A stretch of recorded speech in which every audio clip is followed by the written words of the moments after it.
បងប្អូនគូថ្មីបាទ4ស្មើបងប្អូនពេញសាច់ដូងបាទខាងនោះមានស្មាត់ម៉ាត់បាទខាងនេះមានតាជក់អូមានស្មាត់តោអី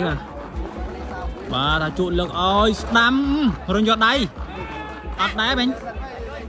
អត់ដៃទេបាទបាញ់មែនបាទយកដៃបងប្អូនបាទខាងទៀតហើយបាទមកឲ្យស្មាត់តោបាទចូលថតមីបាទលើកអើយស្ដាំបាទប៊ីចូលមកអូមកគ្រាប់នេះបាទអូប្រឡោះបាំងបាទអូរមុខតន់បាទអូវិញមកចូលមុខមិនដល់ពេញហើយចូលមុខទៅអាដូរមកខាងនេះហើយបាទខាងនេះបាយសបាបាទទៅទៀតហើយបាទសាទៀតបាទចូលអូបាទខាងនោះស្មាបាយចេញបាទពងម្លាំងមួយបាទខាងនេះទៅទៀតហើយបាទសបាបាទស្រាបាទចូលកញ្ញាំឆ្វេងបាទលើកឲ្យមកស្ដាំវាយផ្ទះចុះបាំងមួយបាត់អើយជាប់បាំងតែប៉ាបលេវិញអើយអានេះបាំងល្អតែបលេបាទ